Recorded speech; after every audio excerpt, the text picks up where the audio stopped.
Number 1 వశీకరణ మాంత్రికుడు జ్యోతిషాలయం.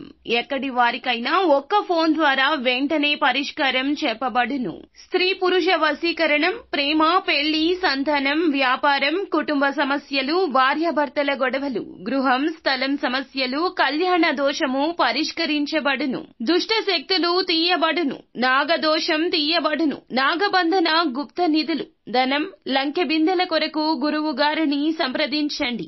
మీరు కోరుకున్న వారిని మీ వద్దకు చేర్చాలా? అంజనం వేసి చూపబడును. Guruji phone number 8185066725. అందరికీ నమస్కారం అండి. ఛానల్లోకి తిరిగి స్వాగతము. ఈ రోజున దేవుడు పగబట్టి మీ మీద ఇలా చెయ్యబోతున్నాడు. ఇది పరీక్షగా భావించండి. మీరు చాలా చాలా జాగ్రత్తగా ఉండండి. ఈ రోజు ఏం జరగబోతుందో వీడియోలో చూసి తెలుసుకుందాము. వీడియో నచ్చితే తప్పకుండా ఒక చిన్న లైక్ చేసి మమ్మల్ని సపోర్ట్ చేయండి. ఇక ఆలస్యం లేకుండా వీడియోలోకి వచ్చేద్దాం. ముఖ్యంగా ఈ రోజున దేవుడు అతిపెద్ద శిక్ష వేయబోతున్నాడు. పరిస్థితులు మీపై పగబట్టాయి. ఒక సమస్య తీరాక ఇంకొక సమస్య అన్నట్లుగా మిమ్మల్ని ఊపిరాడనివ్వకుండా ఈ శిక్ష రాబోతోంది. దేనివల్ల శిక్ష అంటే, కొంతకాలంగా ఎవరికీ చెప్పుకోలేని అనారోగ్య సమస్యతో బాధపడుతున్నారు. ఎంతకీ బయటికి చెప్పినప్పటికీ కూడా, ఎన్ని రకాల వైద్యశాలల్లో తిరిగినప్పటికీ కూడా ఆ సమస్య పరిష్కారం కావడం లేదు. దానితో మీరు లోలోపల మదన పడిపోతున్నారు. అది ఎటువంటి అనారోగ్య సమస్య అయినా కావచ్చు, చెప్పుకోలేని సమస్య అయినా కావచ్చు, శారీరక సమస్య మాత్రమే కాకపోవచ్చు, మీకు సంబంధించిన మానసిక సమస్య కూడా కావచ్చును, ఎవ్వరికీ తెలియకూడని ఒక నిజం కూడా కావచ్చు.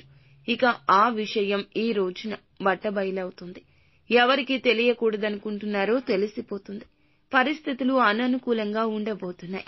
మీ మనసుకి ప్రశాంతత లేకుండా ఈ స్థితి కలగబోతుంది. మీరు పడే ఆ ఒత్తిడి ఇబ్బందికరంగా మారుతుంది. ఈ బాధ తాళలేక నరకాన్ని చవిచూస్తారు. ఈ బాధతో విలవిల్లాడిపోతారు. ఇక ఆ యొక్క రహస్యం చెప్పక తప్పని పరిస్థితుల్లో మీరే కుటుంబానికి చెప్పేయొచ్చు, లేదా మీ యొక్క అనారోగ్య సమస్య గురించి వారికి తెలియచేయొచ్చు, ఇతరులకు కూడా చెప్పేయొచ్చు. ముఖ్యమైన పనులన్నీ ఈ రోజు స్తబ్దు అవుతాయి. ఎక్కడ పని అక్కడ వాయిదా పడి ఆగిపోతుంది. తత్ఫలితంగా ఉన్న అవకాశాలు, రాబోయే అవకాశాలు కూడా చేజార్చుకోవచ్చు. మీ రంగాల్లో ఈ రోజున పేరుకు భంగం వాటిల్లొచ్చు. ఆరోగ్యపరంగా డబ్బు కూడా ఖర్చు అయిపోతుంది. పొదుపు చేయడానికి ఆరోగ్యాన్ని నిర్లక్ష్యం చేస్తూ వచ్చారు.